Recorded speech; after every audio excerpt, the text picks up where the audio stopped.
और यमुनानगर से बड़ी खबर आपको बता दें, गोलियों से दहला कस्बा बिलासपुर। ये बड़ी जानकारी सामने आ रही है यमुनानगर से इस वक्त। ये बड़ी खबर आपको बता रहे हैं, बड़ी जानकारी।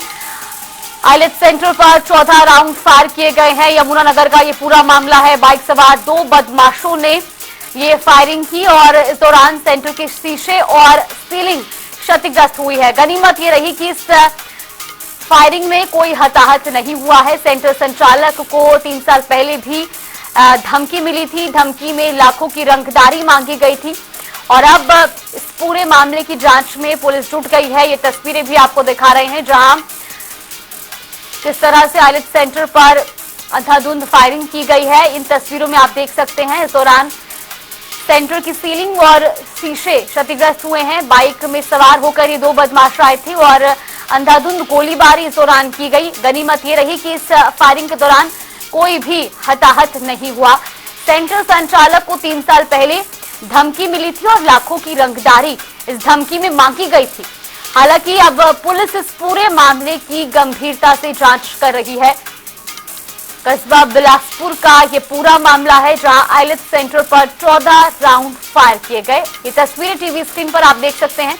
बाइक सवार 2 बदमाशों ने ये फायरिंग की और इस दौरान सेंटर के शीशे और सीलिंग क्षतिग्रस्त हुई है। तस्वीरें भी टीवी स्क्रीन पर।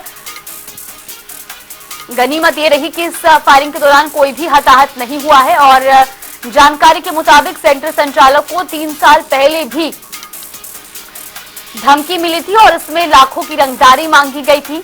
अब इसके बाद ये घटना सामने आई है जिसमें 2 बदमाश जो कि बाइक पर सवार होकर आए और अंधाधुंध फायरिंग की गई। 14 राउंड फायर किए गए हैं और इसमें शीशे और सीलिंग क्षतिग्रस्त हुआ है। इसी खबर पर ज्यादा जानकारी के साथ यमुनानगर से हमारे सहयोगी सरबजीत बाबा हमारे साथ फोन लाइन पे जुड़ गए हैं। सरबजीत, हम तस्वीरों में भी देख पा रहे हैं किस तरीके से जो बदमाश है वो अंधाधुंध फायरिंग कर रहा है। किसी को भी गोली लग सकती थी। गनीमत ये रही कि इसमें कोई हताहत नहीं हुआ, लेकिन पुलिस की कार्रवाई और जांच अब तक कहां पहुंची? देखिए, बिल्कुल जागृति बता दूं कि जिस तरह से 2 लोग जो है मोटरसाइकिल पर सवार होकर आते हैं, एक युवक बाहर खड़ा रहता है, दूसरा युवक जो सेंटर है उसके अंदर आता है और लगभग 14 राउंड जो है वो अंधाधुंध फायर करता है। किसी चीज का उसको खौफ नहीं है कि कोई आ जाएगा उसको पकड़ लेगा। देखा जाए तो यमुनानगर के अंदर जो वारदातें हैं जो कहीं ना कहीं बढ़ती हुई नजर आ रही है। और ये भी बता दूं कि पहले भी एक बार इस सेंटर के मालिक से जो है 5 लाख की फिरौती मांगी गई थी। हालांकि पुलिस के पास शिकायत जरूर दी गई थी, लेकिन पुलिस ने तब जो है कोई कार्रवाई नहीं की। और जिसके बाद आज जो है एक बार फिर जो है जो गुंडा तत्व है, शरारती तत्व है, उन्होंने आके बिलासपुर को दहला दिया। आतंकी जैसे घटनाएं होती हैं इस तरह करके 14 फायर किए हैं, जिससे आसपास के लोग जो काफी दहशत में थे। हालांकि पुलिस का कहना है कि सीसी फुटेज के आधार पर जो आरोपी है, जो फायरिंग कर रहा है युवक, उसको पहचान लिया जाएगा और उसको पकड़ लिया जाएगा। लेकिन मैं बता दूं कि यमुनानगर में पिछले 3 से 4 महीने में कई तरह की फायरिंग की घटनाएं हो चुकी हैं, लेकिन अभी तक कोई भी फायर करने वाला व्यक्ति जब पुलिस की कस्टडी में नहीं आया। मैं बता दूं कि यमुनानगर में भी एक बार कन्हैया चौक पर पहले भी इसी तरह एक आइलेट सेंटर के ऊपर फायरिंग की गई थी। वो भी अभी तक आरोपी जो पुलिस गिरफ्त से बाहर है। जी बिल्कुल सरबजीत, इस पूरे मामले पर सेंटर संचालक की ओर से बयान सामने आया है क्योंकि उन्होंने जानकारी के मुताबिक सेंटर संचालक की ओर से यह भी बताया गया कि 3 साल पहले भी धमकी मिली थी। तो क्या संचालक को शक है कि उस धमकी भरे कॉल के आधार पर ही ये जो है पूरी घटना पेश आई है?